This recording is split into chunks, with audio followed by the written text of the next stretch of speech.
Andragno sy telefôny fogna isan'andro anao tonga de zaho fogna. Zaho misy raha atao amin'ny telefôny zay asany koa telefôny. Minao zaho fogna aty fa nanao zaho malaky. Ka zovy isan'andro anao mahita olo isa izovy io. Olo miara-miasa aminay. Za tsy fafantry zany.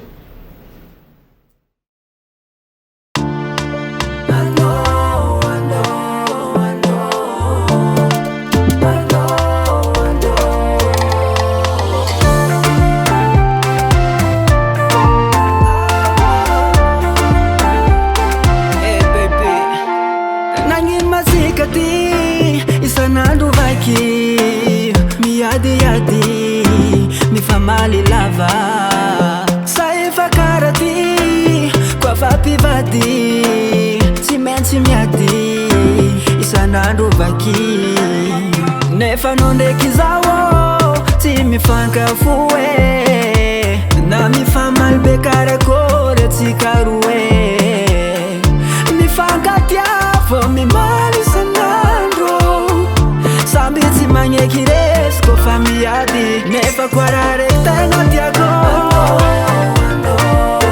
tsy miala-boky isan'andro tsy vokitsananako maro olo araiky madala zao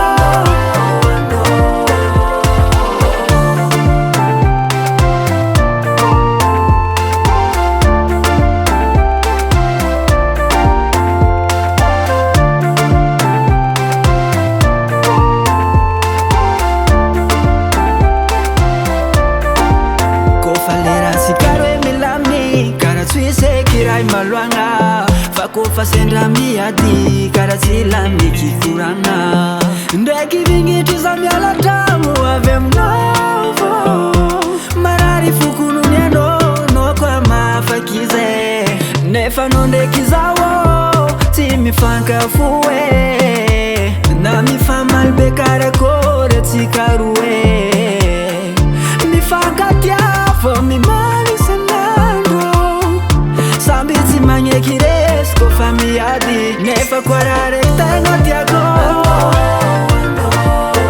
tsy miala-boky isan'andro tsy vokitsananako maro